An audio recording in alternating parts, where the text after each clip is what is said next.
lagi. Kita kupas dan terus kita bongkarkan. Salam sejahtera, apa khabar semua? Kembali lagi kita ke studio khas rancangan untuk anda semua yang anda nantikan selama ini. Apa dia? Borak Seni. Dan ini kali bukan Borak Seni 1 tapi Borak Seni 2.0. Kembali lagi atas permintaan anda semua. Terima kasih kerana sudi sokong rancangan program pendidikan khas ini. Tetapi kita santai-santai juga. Ini kali kita bertemakan tentang warisan kita. Ramai nak tahu tentang warisan kita. Jadi kita kupas, kita bongkar dan kita bincangkan tentang budaya, bahasa dan bangsa. Lagi-lagi perkara-perkara yang tidak tahu dan nak ambil tahu. Pastinya Broja. Broja kembali lagi bagi siri kedua ini akan bersama anda. Dan juga Borak Seni juga adalah sebuah rancangan terbitan variasi performing arts dengan kerjasama Persatuan Rakyat Mesra. 3 episod rakaman khas bersama tetamu-tetamu istimewa dan episod 4 finale akan menanti anda pada hujung Oktober yang diadakan secara live bersama hos-hos Borak Seni dan artis-artis undangan di Wisma Geylang Serai, tetapi secara alam maya. Okey, saya bukan seorang hari ini. Apa dia kak? Sis Syeh? Oh tidak, Sis Syeh pun berehat juga. Tapi bersama teman host saya hari ini. Di depan saya ni abang handsome kita. Siapa tak kenal? Nizam Salim. Hey, apa khabar Broja? Baik, Alhamdulillah sihat macam tu. Jawab baik. Baik, Alhamdulillah. Sisi, sorry I ambil tempat you dulu untuk siri ni. Jadi you boleh rehat lah jauh-jauh sikit Nangis dia kat tepi corner tu. Okey Nizam, anda diberikan peluang khas untuk host bersama-sama saya untuk Borak Seni 2.0 ni. Kenapa Nizam?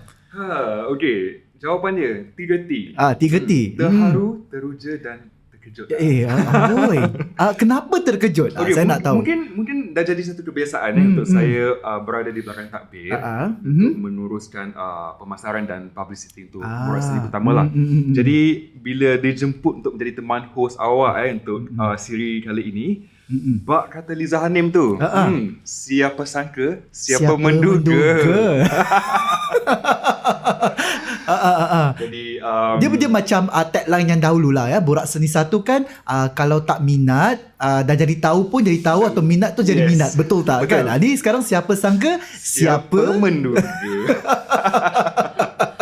Okey, tapi Zam, kalau kita cakap pasal warisan kita ni Zam, kenapa penting nak tahu awak ni orang muda kan, apa yang nak tahu ni sebenarnya? Okey, semestinya perkongsian dari orang ramai tentang budaya dan warisan kita ni, ia memberi satu kesedaran lah untuk mendidik masyarakat secara mendalam. Jadi pada siri kedua kita mengundang tetamu undangan kita yang hebat-hebat belaka. Jadi saya dapat jugalah pelajari tentang pengalaman dan perkongsian mereka pada topik yang akan diketengahkan. Betul. Lagi-lagi kalau soal tentang warisan dan budaya atau bahasa dan bangsa ni kan, betul. Dia memang penting nak kenalkan bukan memang saja penting kepada masyarakat tetapi generasi muda. Anak-anak muda seperti saya lah. Betul. Kadang-kadang saya pun tak tahu ada benda-benda yang menarik terutamanya dalam topik kita akan datang ni. Tapi jangan lupa anda semua yang dengar dan juga mengikuti Borak Seni kita, untuk like dan kongsi media sosial Instagram dan Facebook kami iaitu Variasi Performing Arts, atau jika anda ada pandangan atau ingin kongsikan, sila email ke variasi.performingarts@gmail.com. Dan jangan lupa yang kita kerjasama ni bersama ni, jangan lupa like FB page Mesra. Itu yang penting partner tu. Kita important partner tu akan kita kerja tu. kita. Okey, dan jangan lupa bersama kami, teruskan bersama kami dalam Borak Seni 2.0 bersama Broja dan Nizam. Dalam segmen seterusnya nanti kita kupas. Borak-borak, mari kita gurau santai sambil belajar. Jom boraklah lagi, ini hanya sekadarlah hiburan.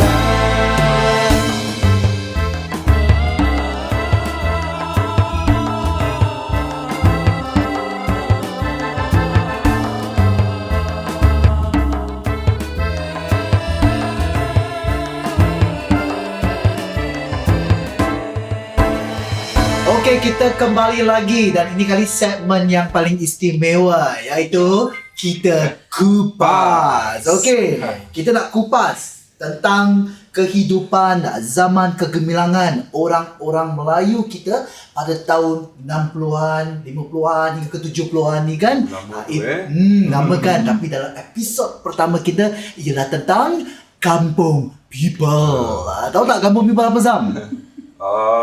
Orang kampung? Okey, namakan saya 5 buah kampung yang awak tahu. Kampung Hasan.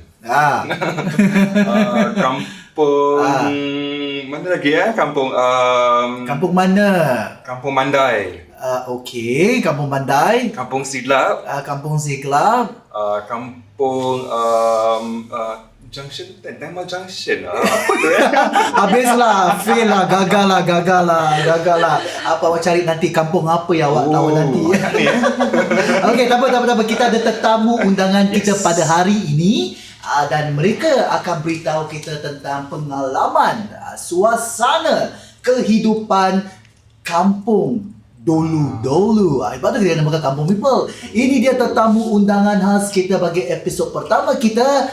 Ini dia Cikgu Abdullah Lamat. Cikgu Dola. Apa khabar Cikgu? Baik. Wah, nampaknya Cikgu sihat. Muda-muda sekarang ni. Cikgu pun muda. 30 tahun saya nampak. Dan ini juga bersama kita adalah orangnya yang tidak lain tak bukan. Suka senyum, mesra. Memang orang mesra. Puan Riza Malawat. Kak Riza. Apa khabar Kak Riza? Baik, Panggil Riza boleh ya? Boleh, apa saja. Kak Riza, apa rahsia Kak Riza dengan muka lawa ni, cantik lagi ni. Macam mana Hamzah Prince cakap, harus tersenyum, bahagia selalu setiap hari. Betul. Orang mesra katakan. Ya, Orang mesra nak kena lagi mesra. Lagi mesra lah kita. Okey Zam. Hari ni kita ada tetamu-tetamu kita ni sebenarnya nak ceritakan lah tentang pengalaman perjalanan mereka, maklum pahit, manis sewaktu mereka duduk di kampung. Tapi nak dengar dulu tak mereka kenalkan diri mereka dulu? Kalau boleh, kita ingin dengarkan daripada Cikgu Dola lah. Cikgu Dola. Sebenarnya saya dilahirkan di Naval Base di Jalan Kedai. Pada ketika itu bapa saya masih bekerja dengan British. Jadi setelah bapa saya meninggal dalam tahun, saya dilahirkan tahun 47 dan ayah saya meninggal pada tahun 1951. Jadi bila dah meninggal, mana kita terpaksa keluar daripada kawasan Naval Base. Jadi mula kita tinggal di kampung, dan sebelum tu belum sampai ke di Kampung Hasan adalah beberapa kampung yang lain kecil, dan pindah dan akhirnya tahun 1955 saya berada di Kampung Hasan. Jadi di Kampung Hasan ni fahamlah kita tinggal di kampung. Jadi suasana kampung, terutama sekali kita tahu jiran-jiran kita semua boleh katakan sebagai keluarga. Pasal kita tolong-menolong, kampung spirit atau semangat kampung tu tetap ada. Jadi itu salah satu di antara nilai yang kita nampak apabila kita berada di kampung. Selepas itu banyaklah acara-acara lain, kegiatan-kegiatan kampung yang dijalankan. Satu di antaranya ialah kalau kita di kampung biasanya dalam suasana kita berjiran ni, kita terutama bila kita sambut hari bulan puasa kan, kita sama-sama ibarat macam tukar-menukar tentang makanan, cuaca. Jadi setiap keluarga tu dapat merasai apa yang dimasak oleh lagi rasa dia mesra, silaturahim dia. Itu nampak begitu ketara sekali zaman-zaman. Mungkin tahun yang kebelakangan ini semua mungkin dah tinggal kat flat tu agaknya adalah cikgu, tapi kekurangan lah. Betul. Itu bila kita sambut bulan puasa. Dan bila pada hari raya Pak, kita macam pergi ke rumah-rumah, pergi ziarah-ziarah ke rumah-rumah jiran. Ini semua merapatkan lagi kita semangat tolong menolong, kita nak tahu tentang hal ehwal keluarga yang lain.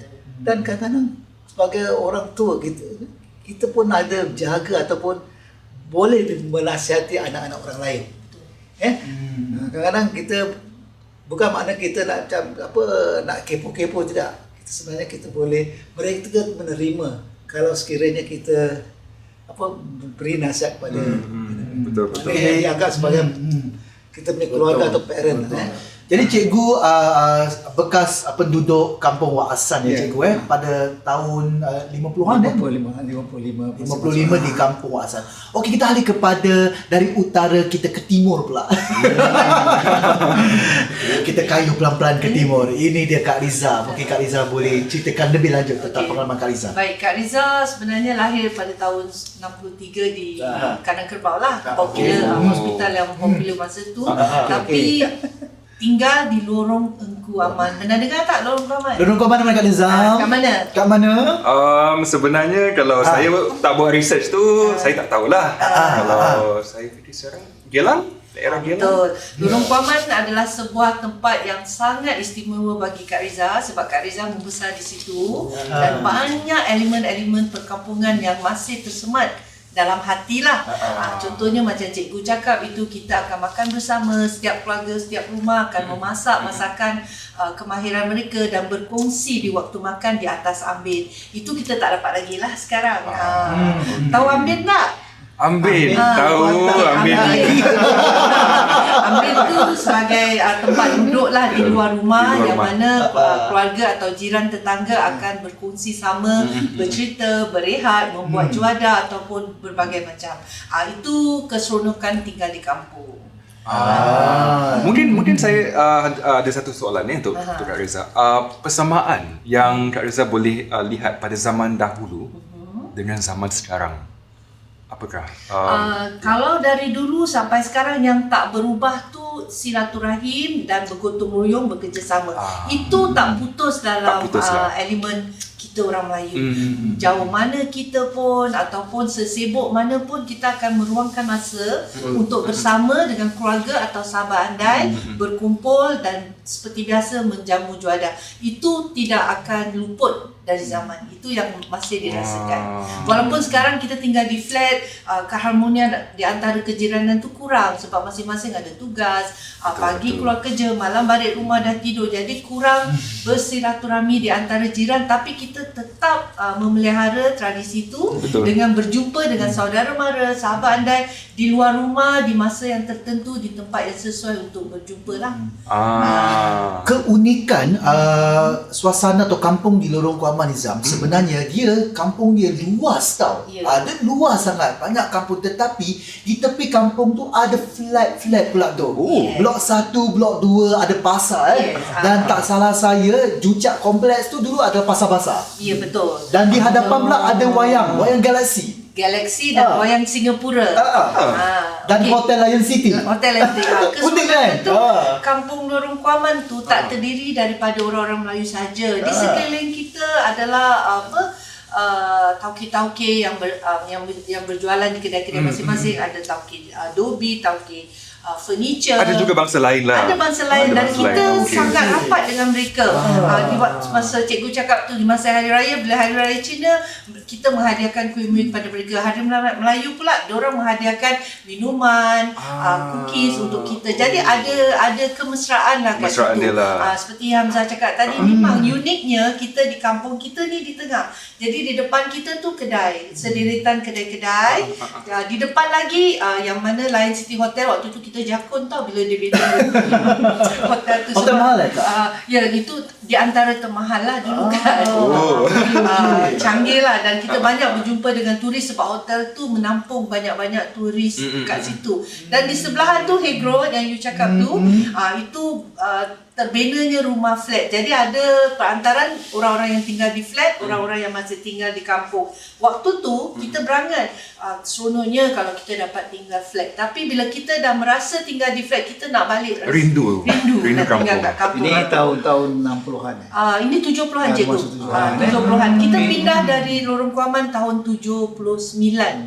Berbeza dengan macam saya kampung Wasan kita daripada 50-an, di mana zaman-zaman lagi persekolahan kerana kalau nak lihat tentang yang tadi saya cakap kejiranan yang di Gelang Saya. itu berbeza dengan kita di utara Oh, itu kawasan. Sebab kalau di kampung masa tu belum ada lagi lampu elektrik. Kalau ada elektrik pun masa tu ialah yang disewa ataupun kita bayar apa kata orang bulan-bulan. Tapi daripada syarikat swasta. Mereka gunakan enjin apa tu. Jadi kalau macam dah pukul 12 malam itu, mana semua tu ada. Tak ada. Mana semua Tak ada lagi lah. Kelab gerita lah. Saya pun nak sharing juga. Dulu rumah kampung, semasa saya membesar, kita pakai lampu colok tau. Yelah, itulah. Setiap petang nanti orang tua pam lampu tu dah Tak ada terang. elektrik tak ada. Belum ada lagi. Semasa saya membesar tu belum ada lagi. Tapi bila saya masuk persekolahan dah mula ada elektrik. Dan interesting part tu kalau nak ambil air kena pergi tepi jalan tau. Pam dekat payung. Itu kira Itu public lah, seronoknya. Wow. Sebagaimana kita nampak progresi di Singapura, dalam dia pelan-pelan tu setiap rumah dah pasang air, dah pasang lampu. Tapi untungnya kita di kampung pula, walaupun tak ada air elektrik tapi kita ada perigi. Ya. Mana boleh katakan Betul. perigi tu pula kita berkongsi dengan beberapa orang. Ada. Betul. Itu namanya pam gamen Itu pam gamen sebab rumah kita semua yang cikgu cakap perigi itu betul. Rumah kita memang ada perigi, di situ memang ada mata air. Jadi kita makan mata air? Yes, Mata mata air air itu itu sumber ada dari sumber tanah, dari bumi. Jadi orang tua-tua dulu yang buat rumah tu diorang korek-korek jumpa mata air terus dijadikan Jadikan perigi. perigi. Jadi kita membesar dengan air perigi. Tapi bila dalam tahun late 60-an kerajaan dah menyediakan pipe pump yang mana kita beratur kat jangka petang Bawa baldi. beratur yang ambil air. Seronok, itu seronok. Public Public. Kalau perigi pula nak kirakan pagi-pagi dia Sejuk. Ada limit tak untuk mungkin sebuah kampung atau sebuah perumahan pada masa tu like you can only take one baldi? Oh, tak ada. Waktu tu tidak ada ration tentang air. Tak ada ration lah. Bebas mengambil asalkan semua teratur lah, beratur. Okay. Tidak ada kekecohan lah. Kadang-kadang masa-masa dulu ada orang yang terlalu sensitif bila orang tu ambil 2-3 baldi dah mula bersindir-sindir. Tapi Alhamdulillah Lorong Kuaman tak macam tu. Orangnya semua relax saja. Dan saya nak berkongsi satu lagi tentang public telefon public. Telefon public. Kalau dulu mana ada orang-orang ada Telefon di rumah. Tapi kadang-kadang public telefon tu kadang-kadang kita jiran-jiran sebelah boleh hantar mesej tau. Maksudnya kalau ada panggilan kecemasan kita orang yang tinggal dekat-dekat daerah yang ada public dia akan ambil mesej Betul. Saya teringat tu sebab rumah saya sendiri tak ada telefon, tapi jiran punya telefon, tapi dia sangat baik hati, dia berkongsi nombor. Jadi kalau kita ada panggilan-panggilan cemas, dia akan menyampaikan, dia akan berusaha cari menyampaikan telefon. Itu saya dapat, saya ingat lagi cikgu. Saya kecil lagi masih sekolah bila kawan nak telefon, kita tak ada telefon tapi boleh gunakan telefon jiran. Dia macam SMS bergerak tau. Dulu dah ada SMS lah, tapi dia bergerak menggunakan orang untuk sampaikan mesej. Kalau dipanggil pondok telefon tu, kadang-kadang yang taruh 10 sen jadi kadang-kadang kita tinggal walaupun berjauhan dengan tapi orang yang jiran-jiran kita tu semua baik-baik. Dia kata ni dia akan ambilkan mesej, nanti suruh kita hubungi dengan yang nombor yang dicari lah. Itu satu cara kita bukan begitu semangat ataupun kerjasama daripada penduduk. Cakap pasal elektrik tadi tu, yang tak ada elektrik tu kan. Jadi macam mana ni dulu kalau tak ada kipas, TV atau gunakan perkakas sebagai elektrik, tak ada elektrik lah No, gini, yang sebenarnya dia ada juga tapi pakai bateri kering itu yang kena dipanggil apa tu yang macam bateri kereta Kalau ada bateri kering satu, habis bateri basah. Dan kadang-kadang dia orang gunakan elektrik tu gunakan bateri itulah. Dan radio pun pakai macam ni bateri kering ataupun Kalau bateri basah. Cikgu cakap tu memang betul. Pasal dulu radio semua kita tak pakai elektrik, kita semua pakai bateri. Jadi kita dapat mendengar radio. TV jarang sebab TV orang yang berada je boleh mampu dapatkan bateri yang cikgu cakap tu dan punya TV. Tapi dulu pun tak susah lah sebab di sisi semua ada TV dah disiapkan untuk masyarakat nonton bersama kan. Jadi ramai-ramai. ramai. Di kampung saya pula daerah kira pasal kampung Wasan ni luas tempatnya, tapi ada masing-masing ada nama-nama kampung yang berlainan. Dan dekat-dekat daerah kedai ataupun tempat ekonomi ni ataupun jualan-jualan ni, mereka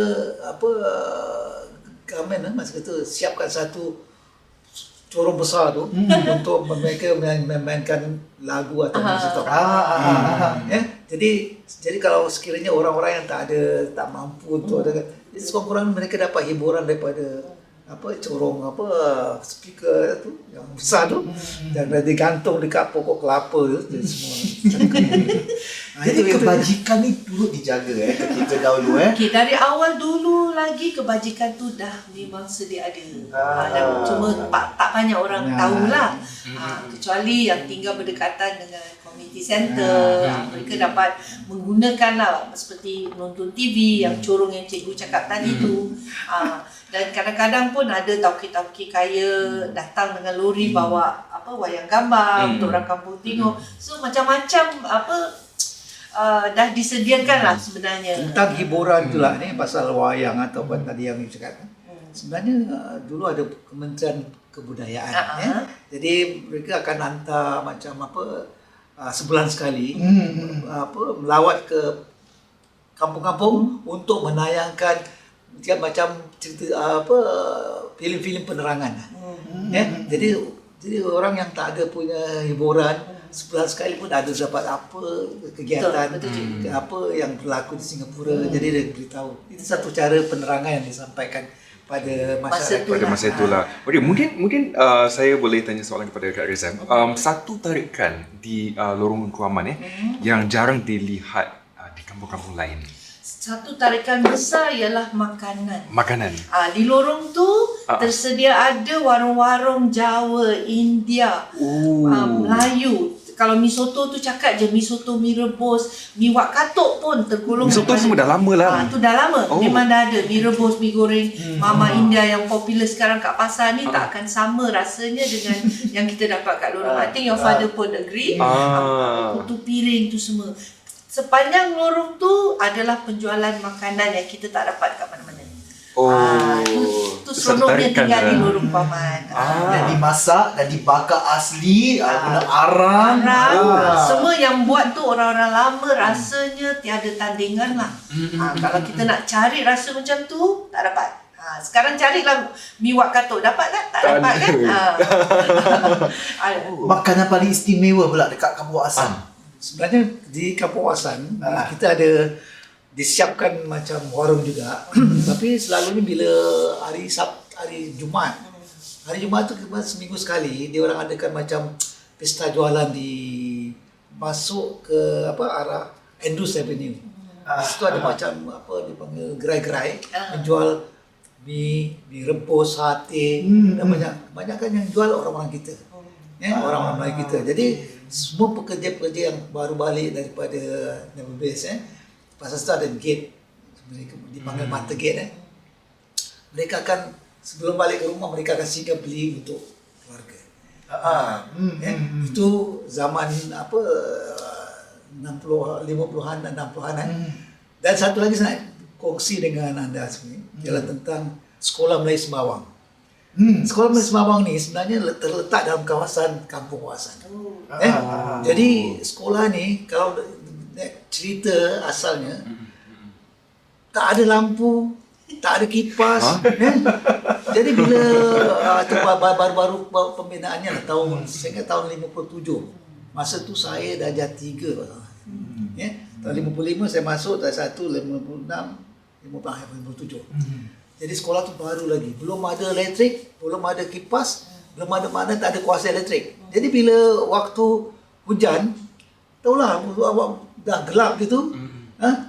Bila mana gelap kelas untuk. Jadi walau bagaimanapun yalah orang kampung kita masyarakat kampung gitu kerjasama lah dia tak ada komplain semua. Malahan mereka bekerjasama dengan guru. Apabila terutama bila sambut buat sport day atau hari sukan, hari macam keramaian-keramaian lain lah, macam penyampaian hadiah, orang kampung satu. Mereka tolong sama-sama buat kemah dan kemah itu dia buat daripada bambu, bulu-bulu mereka sama-sama naikkan. Itu masalah. Dia Aktiviti diteruskan dia lah. macam bias sederhana asas selesa. Sebab tu anak-anak sekarang ni beruntung tau ada aircon, ada kipas. Dia nak satu oleh kerana masa tu belum ada sekolah baru dibina dan baru dibuka. Dulu tak ada perasaan apa-apa. Jadi apa yang dibenarkan oleh kerana tak ada kantin masa pembukaan yang awal, mana digalakkan semua murid-murid siapa nak jual, bawa kuih, jual tu. Itu cikgu saya pun merasakan sebab kat sekolah dulu bila ada hari-hari tertentu cikgu menggalakkan siapa yang pandai buat kuih, agar-agar apa jual untuk tolong kawan-kawan yang susah. Dulu kita pernah. Ini smart semula dia. Sekarang dah tak boleh lah. Sekarang tak boleh. Memang suruh. Jadi bila kita bawa kuih tu, kita yang disuruh pergi ke sekeliling darjah untuk jual kuih kita sendiri. Dan wang pendapatan tu kita bagi pada cikgu. Cikgu akan agihkan pada murid-murid yang memerlukan. Kuih apa yang Kak Liza pernah jual? Kak Liza punya favourite sampai sekarang pun sampai dah tua ni pun masih suka buat agar-agar. Okay, kita sentuh sikit pasal agar-agar nanti. Okay, banyaknya mereka nak bercerita.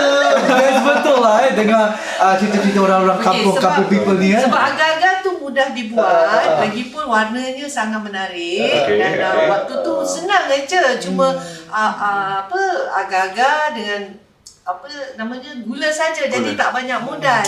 Dibuat dalam itu dengan warna yang menarik, dipotong-potong, dibawa laku tau. Saya mesti berapa harga tu harga? 10 sen aja. 10 sen? Jarang nak dapat 10 sen, tak ada lah. Sebesar ni lah dipotong macam sebesar ni 10 sen. Laku tau waktu tu. Sikit tapi nasi lemak 20 sen, 20 sen pun komplain dengan ikan.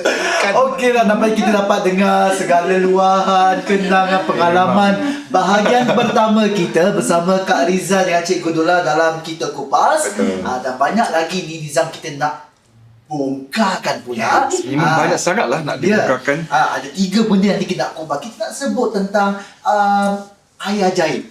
Pernah dengar tak air ajaib? Tak pernah kan? Kita akan cakap pasal air ajaib. Dia cakap pasal air, kita nak dengar tentang Gelang Bah. Gelang Bah. Dia ada kena-mengena pasal Gelang Bah ni kerana ada sesuatu perayaan. Ada perayaan ketika tu dan kita cakap tentang kepala meja juga. Okay? Jadi boleh. Kita kembali selepas ini dalam segmen seterusnya. Jom bongkar. Borak-borak seni, banyak cerita kita ingin dengarkan. Borak-borak lagi, kita kupas dan terus kita bongkarkan.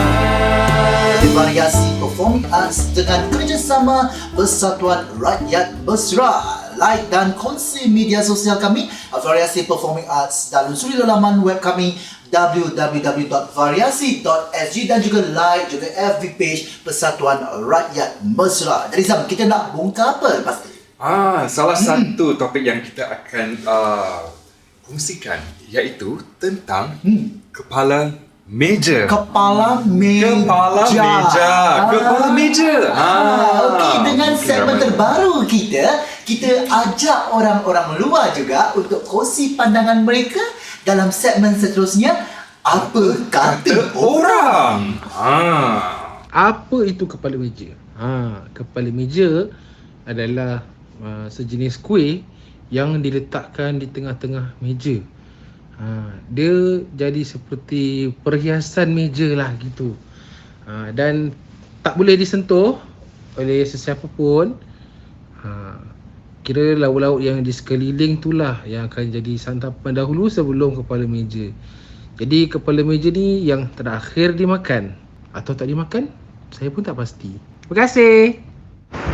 Hai Zam, Perfahaman Kak Fit mengenai kepala meja tu ialah untuk orang lama, orang dulu, dia mesti ada kepala meja untuk menyerikan meja hidangan untuk tetamu. That's what yang orang-orang tua cakap dengan Kak Fit lah. Well, kepala meja, isn't it something to do with a cake? Like dulu kan kita ada this cake that we always celebrate. Habis ada macam mana-mana icing on the cake itself. So kepala meja means sambutan yang ada cake. I think that's why they call a kepala meja. I feel lah, because I think pernah belajar dulu, tapi I don't know whether this is true. I don't think it's a tablecloth. Tablecloth is alas meja.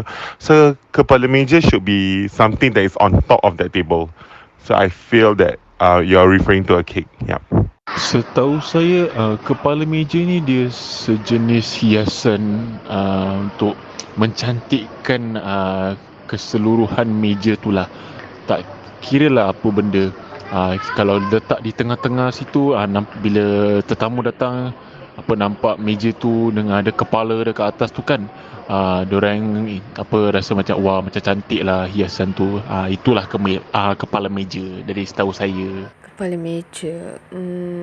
meja saya pernah dengar lah. Dia macam satu istilah Melayu pada zaman dahulu kan, di mana seseorang itu akan memulakan bacaan doa makan kan kat meja untuk ahli keluarganya dengan juga makanan yang istimewa yang ada di atas meja tu. Tak tahu betul ke tak Amboi, macam-macam lah terang yang diterangkan oleh pendengar-pendengar kita. Apakah itu kepala meja? Zam, pernah nampak tak kepala meja? Yes. Memang saya pernah nampak dahulu. Nenek saya sendiri. Masih berpeluang lah. Masih. Dapat lihat kepala meja. Mungkin kita dengar daripada cikgu dulu atau Kak Riza pemahaman tentang dan apa tu sebenarnya kepala meja ni. Sebagaimana yang kita tahu kepala meja tu biasa selalunya sambutan hari raya di mana biasanya dibuat daripada agar-agar dan agar-agar tu ada bentuk, ada kadang-kadang bentuk arnab, kadang-kadang bentuk binatang-binatang ataupun bunga lah dan diletakkan di tengah meja sebagai satu perhiasan dan takkan disentuh sehingga sampai beberapa hari selepas sambutan yang kita jalankan. Itu pada apa yang saya lihat pada apa yang maksud dengan kepala meja.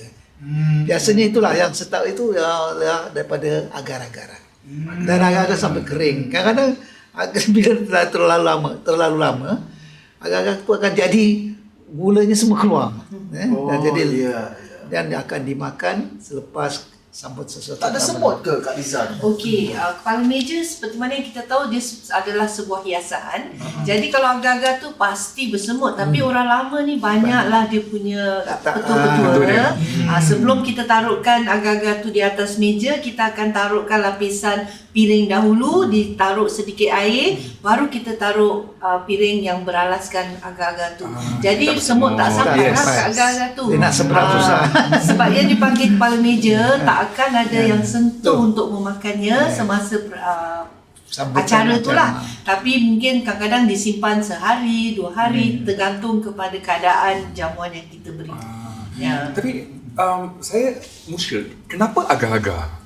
Agar-agar dulu kita boleh buat dengan berbagai-bagai rupa, bermacam-macam acuan, bunga, berbentuk arnab, berbentuk. Jadi dia menjadi kesenangan ramai.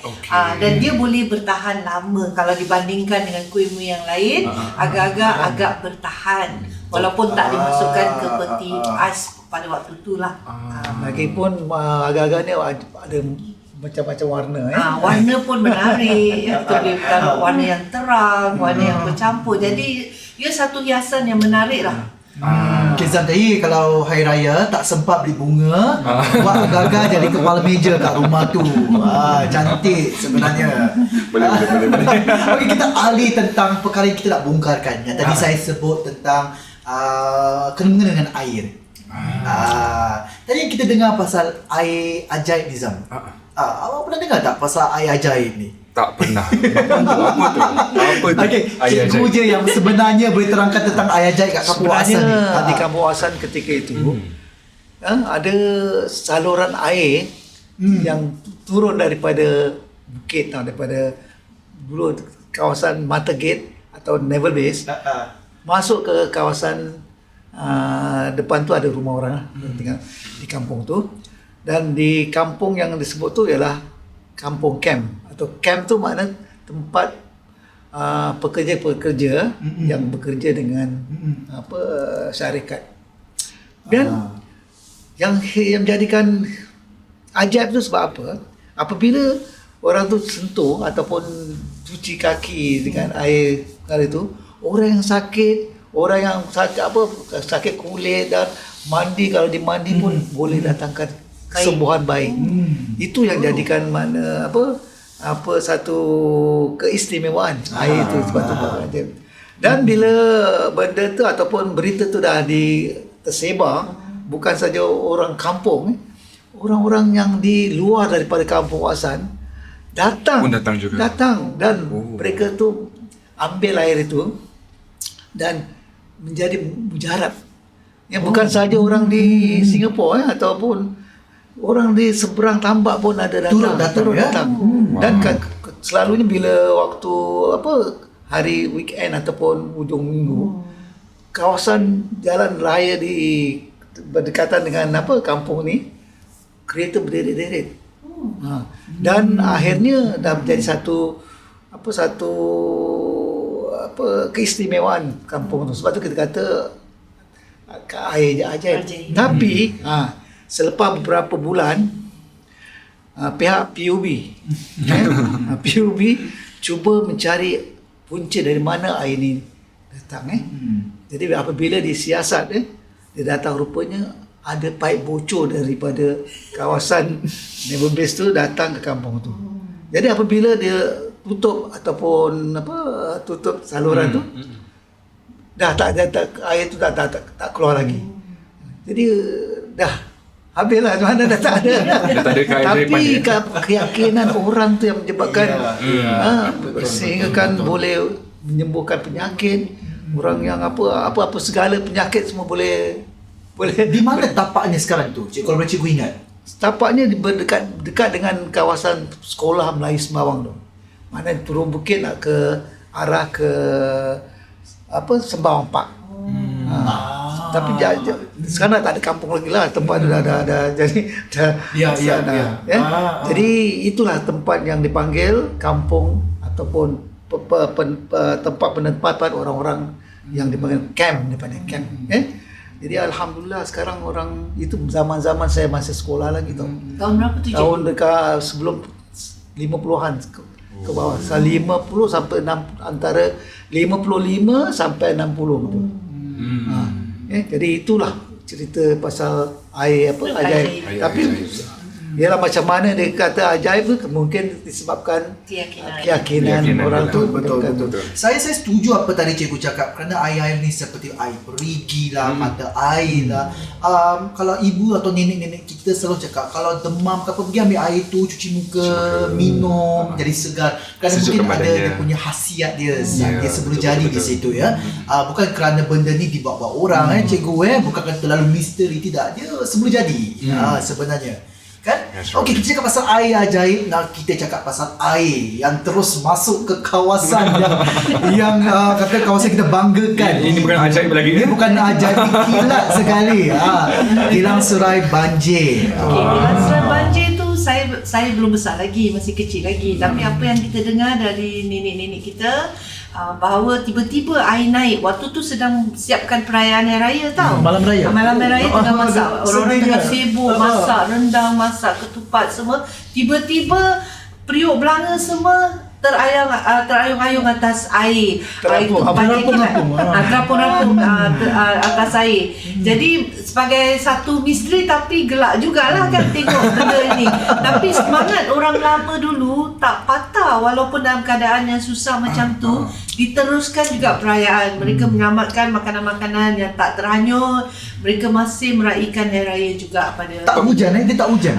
rasanya tak hujan dengan cerita air pasang. Diorang panggil air pasang. Paras banjir dia? Tinggi jugalah. Kalau dah dapur terapung-apung tu Banjir kilat dah. Banjir kilat lah. Kampung dapur di bawah ya.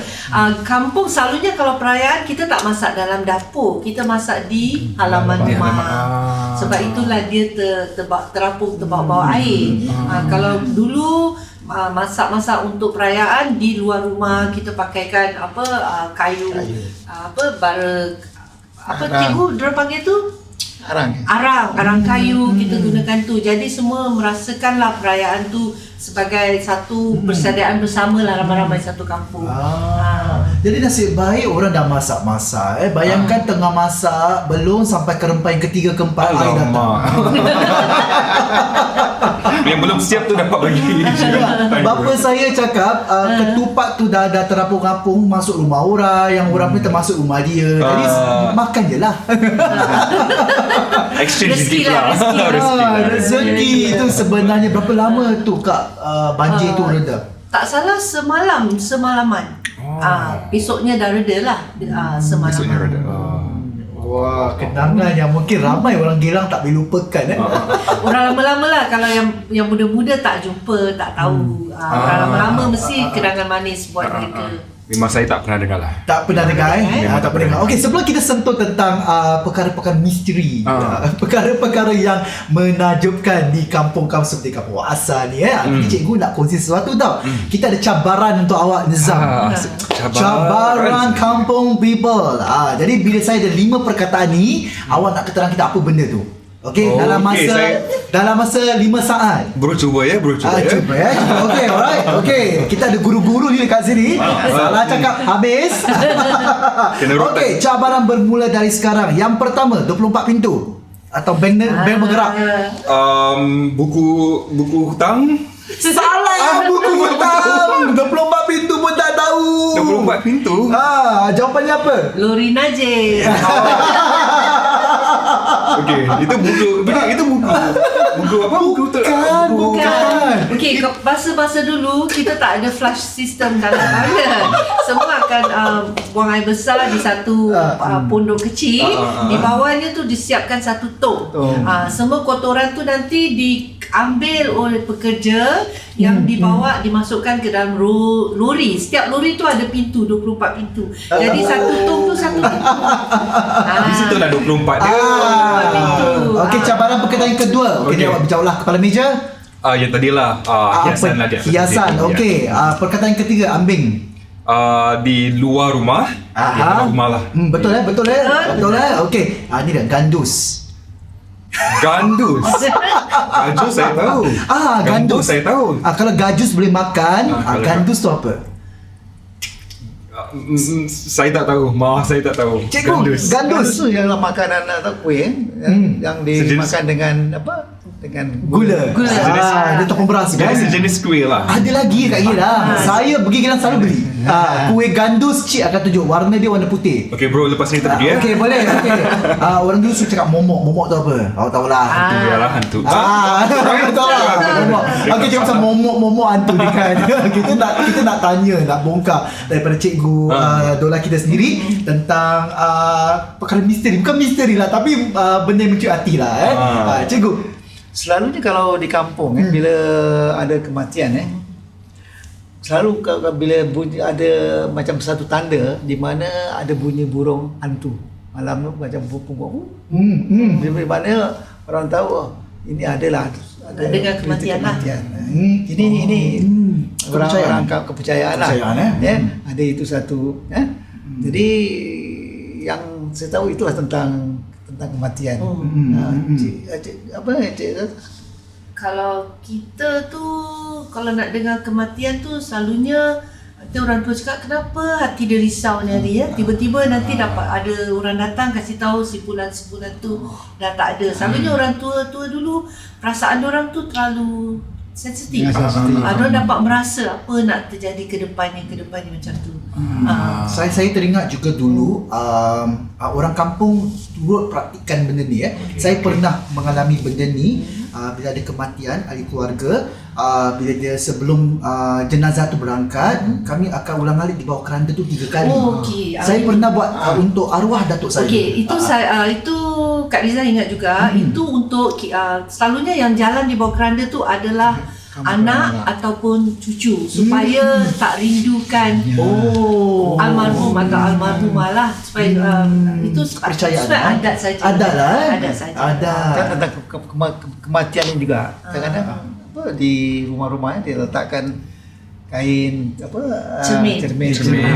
Betul. Itu satu. Yang kedua, yang ini dulu kan masa musim-musim tahun-tahun yang So Brothers suka buat cerita-cerita hantu kan. Jadi jangan sampai kata orang kucing lompat di jenazah. Jadi itu zaman-zaman 60-an tu dah kira ada wayang-wayang tentang pasal-pasal misteri tentang orang-orang. Cikgu pernah ceritakan cara pengurusan jenazah tu di kampung cikgu.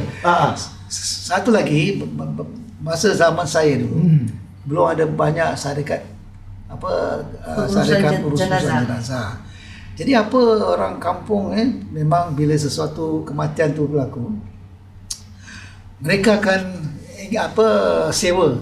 Masa tu belum ada lagi van jenazah ataupun bas jenazah.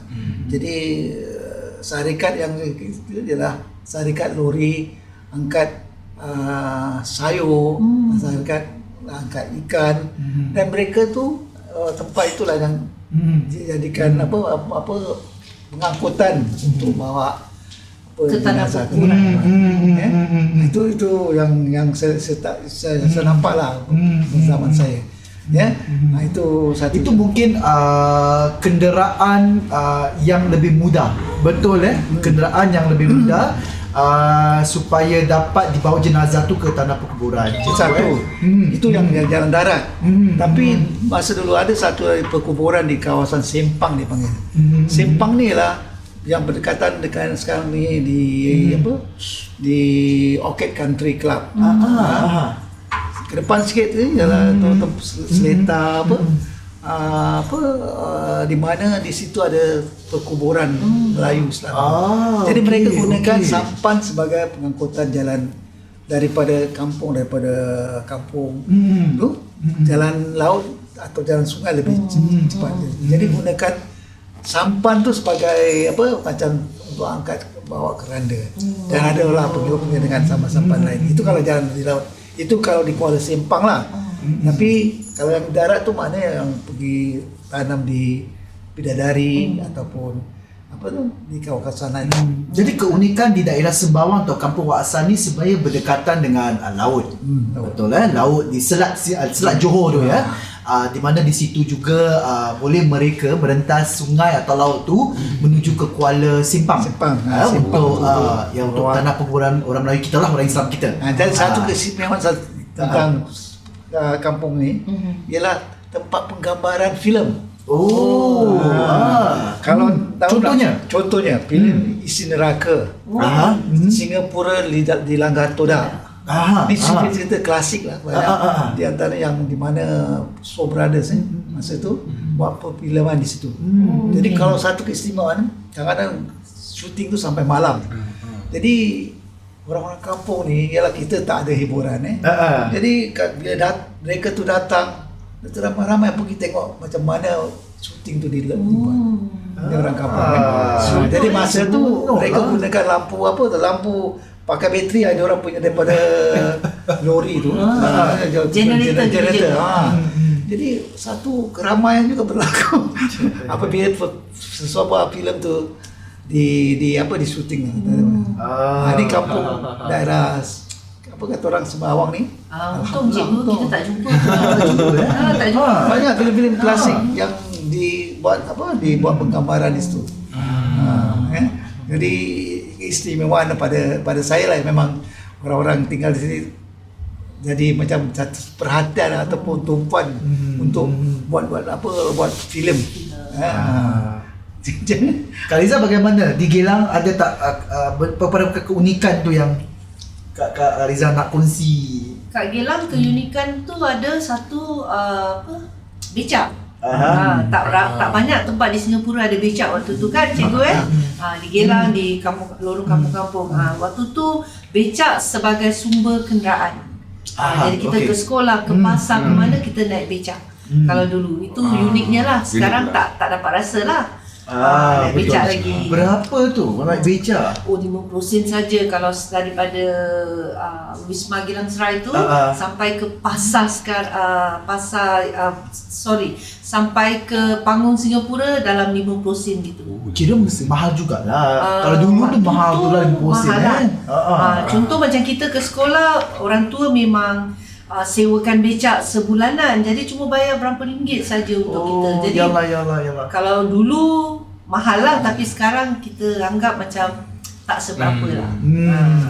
Mungkin perasaan Kak Riza bila harus berpindah dan ini kampung dirobohkan. Seperti mana Kak Riza cakap tadi, pada mulanya terura-ura sangat nak rasa tinggal di flat. Betul. Sebab kita tengok cantik, bersih kan. Tapi bila kita dah pindah flat, kita merindukan suasana kampung. Kita rasa kampung lebih selesa, lebih nyaman, lebih sempurna.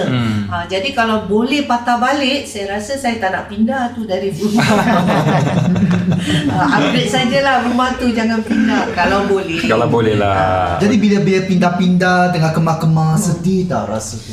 Yang sedihnya dalam seluruh lorong Kuaman tu, keluarga Kak Riza keluarga yang terakhir keluar dari kampung tu. Sedih.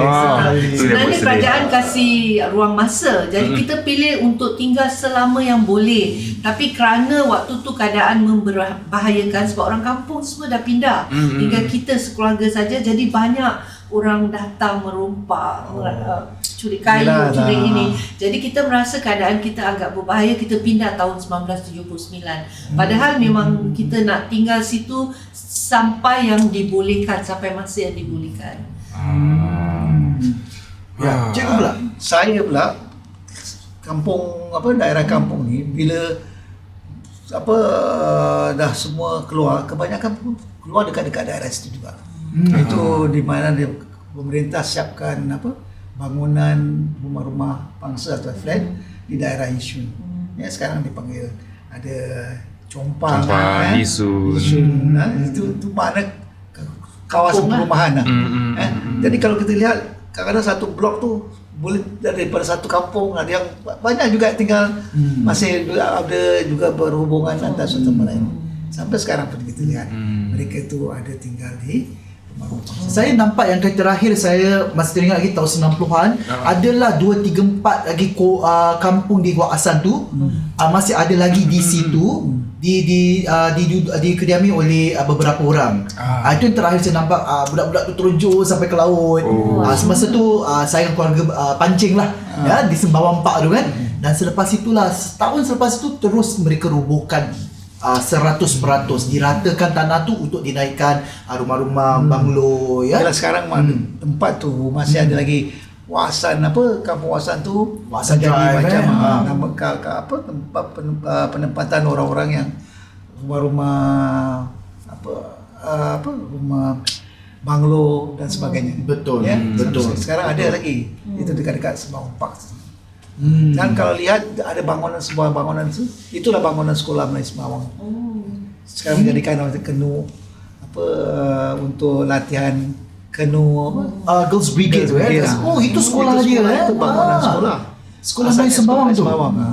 Dia ada dua, satu di bawah, satu di bahagian atas. Itu sekolah lama di mana saya belajar di situ, saya mengajar di situ. Dan selepas saya keluar daripada kawasan apabila saya berumah tangga. Ini belum budak kampung dulu. Saya tak sempat berkampung-kampung ni semua. Tapi kerjasama tu nampak masih ada. Walaupun mereka tinggal di rumah pangsa, kekampungan tu masih ada. Dan cuma satu lagi saya nak terangkan, yang satu tentang masjid yang ada di pertempatan Melayu. Masjid Pertempatan Melayu Semau. Orang dah tak ada, masih, tapi masjid masih ada. Masih ada. Sampai sekarang ni ada masjid tu yang tidak Tinggalkan satu kenangan di situ tak dirobohkan. Itu menjadi satu apa? Kenang-kenangan lah. Kenangan. Ya, mungkin sebelum kita menutup tirai, kita ingin dengarlah kata-kata Mutiara atau nasihat dari Kak Riza dan Cikgu sendirilah Untuk generasi muda kita. Okey, untuk Kak Riza mengalu-alukan anak-anak muda sekarang untuk mengambil tahu kenangan-kenangan lama di kampung. Betul. Supaya ia boleh dijadikan satu panduan sebab kehidupan kampung tu dulu banyak ciri-ciri yang baik yang kita buat, tata tertib, kita akur dengan keluarga kita, jiran tetangga dengan baik. Kita harus tanamkan sifat itu lagi walaupun sekarang kita tinggal di zaman yang baru ni. Jadi kenangan-kenangan kampung tu banyak membawa kebaikan lah. Betul. Pada pendapat Kak Riza lah. Jadi kita sebagai orang muda jangan lupa dari mana asal usul orang tua kita. Betul. Supaya kita menjatikan diri lagi sebagai orang Melayu dan terus maju ke hadapan walaupun keadaan berubah di negara kita sekarang ni. Kalau buat saya pula, Terima kasih. saya lebih suka kalau semangat kampung tu sentiasa ada. Sebagai orang muda ke, orang tua ke, selagi kita nak hidup dalam konteks Singapura hari ini, kita jangan lupa tentang semangat kampung. Betul. Ini semangat gotong royong, kita mesti sentiasa ada. Sebab itu bila saya ke belakang ni, saya terfikir apabila saya buat buku tentang datuk nenek ni, saya keluarkan ataupun buat sebuah lagu tentang jom balik kampung. Saya tak tuliskan di situ semangat gotong royong, tolong menolong, dan apa tentang apa yang dapat mengembalikan semangat. Jangan kita hilangkan. Kita mesti ada semangat yang baik itu sampai sekarang, walaupun Kita harus kekalkan. walaupun kita sudah berada di rumah pangsa atau tinggal di tempat rumah flat jadi di situ juga kita akan adakan seperti racial harmony. Ini semua kita patut Betul. kekalkan. Kekalkan, betul. Jadi itulah semangat yang boleh kita jalankan. Itu pandangan saya, itulah yang sebaik-baiknya. Memang betul. Kita harus kekalkan perkara-perkara baik ni supaya generasi muda lebih kenal hidup berjiran ni janganlah nak bermusuh-musuh kan, jangan nak bawa muka. Kerana saya rasa jiran-jiran ni sebenarnya dia adalah keluarga yang terdekat. Sebenarnya dia lah orang yang pertama akan bantu awak bila awak dalam kesusahan. Dia yang akan kongsi makanan. Kalau awak tak ada makanan, siapa lagi kalau tak jiran kita. Jadi sifat sikap gotong royong, kerjasama sebagai satu masyarakat penting dalam masyarakat kita. Dan nampaknya kita pun telah dapat pelbagai informasi, cerita, ilmu yang kita lakukan daripada orang-orang lama, the kampung people ni sebenarnya. Cikgu Dola Lama, bekas penduduk kampung Wak Hassan, beliau juga adalah bekas guru dan juga seorang aktivis masyarakat, sukarelawan di kelab masyarakat. Juga Kak Riza sebenarnya. Kak Riza bukan sekadar bekas penduduk kampung Lorong Kuaman, tapi beliau adalah sukarelawan, anggota pemimpin masyarakat juga di Persatuan Rakyat Mesra, dan juga seorang aktivis seni sebenarnya di Anggrek Bangsawan. Orang bangsawan ni jangan main-main. Terima kasih cikgu, terima kasih Kak Riza kerana sudi bersama kami. Saya pun ucapkan terima kasih kerana sudi mengundang kami. Sudah. Kerana kita pun mungkin ini satu cara kita dapat menyampaikan apa-apa yang cari nilai yang terbaik untuk kita. Betul. Bukan maknanya kita nak hilangkan nilai-nilai yang ada pada masyarakat kita. Jadi Zam dah belajar banyak benda hari ni. Memang banyak sangat. Banyak sangat informasi yang bernas lah. Jadi 24 pintu tahu apa? Okey. 24 itu bukan buku hutang ya. 24 pintu tahu apa-apa tu benda tu. Okeylah, nampaknya kita pun sudah berakhir dalam episod kita yang pertama dalam tema kita atau episod kita Kampung People ya, dalam bertemakan kita warisan kita untuk Borak Seni 2.0 yang dibawakan oleh Variasi Performing Arts dan juga kerjasama Persatuan Rakyat Mesra. Dan jangan lupa like, kongsi ke media sosial kita di mana, Nizam? Variasi Performing Arts, okay. Dan semestinya like jugalah Facebook page Mesra. Jangan lupa ya, banyak kegiatan-kegiatan Betul. budaya, program pendidikan yang disediakan oleh Persatuan Rakyat Mesra. Dan kita berakhir sudah. Betul. Jangan lupa bersama episod kita seterusnya pada minggu hadapan atau episod yang kedua dalam Kepak Bimbing. Nak tahu apa kisah Kepak Bimbing tu? Kita nantikan minggu seterusnya atau minggu akan datang dalam episod kedua Borak Seni 2.0. Jumpa lagi. Bye.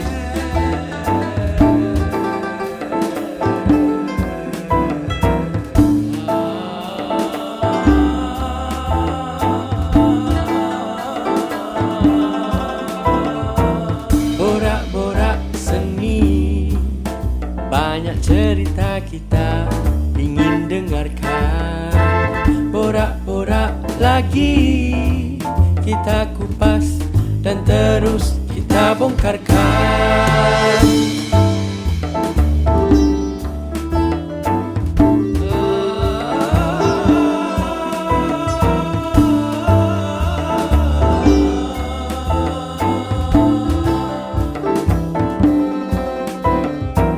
Borak-borak, mari kita gurau santai sambil belajar. Jom boraklah lagi, ini hanya sekadar hiburan.